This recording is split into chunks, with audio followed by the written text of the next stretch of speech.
రైతులు ఆరుగాలం కష్టించి పండించిన పంట అకాల వర్షానికి నీటిపాలైంది.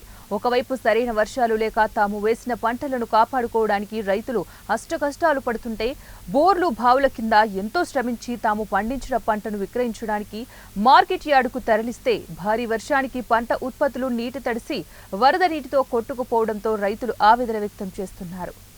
కర్నూలు జిల్లా ఆదోని మార్కెట్ యార్డుకు శుక్రవారం నాడు రైతులు పెద్ద మొత్తంలో వేరుశనగను విక్రయించడానికి వివిధ ప్రాంతాల నుంచి తీసుకొనిచ్చారు. అయితే ఒక్కసారిగా ఆదోని పట్టణంలో భారీ వర్షం కురిసింది. రైతులు తమ పంట ఉత్పత్తులను షెడ్లలో నిల్వ ఉంచడానికి స్థలం లేక ఆరుబయట ఆరబోశారు. అయితే ఒక్కసారిగా కురిసిన అకాల వర్షానికి పలువురు రైతులు వేరుశనగ పంట అంతా కూడా వానకు తడిసి నీటి ప్రవాహంతో కొట్టుకొనిపోయాయి. దీంతో రైతులు బాధలు అంతా ఇంతా కావు. నీటి ప్రవాహంలో కొట్టుకుపోతున్న వేరుశనగను కాపాడుకోవడానికి రైతులు నానా తంటాలు పడ్డారు. ఎంతో కష్టపడి అప్పులు చేసి పండించిన పంటలు చేతికి వచ్చిన దశలో నీటి పాలవ్వడంతో రైతుల బాధలు వర్ణనాతీతం.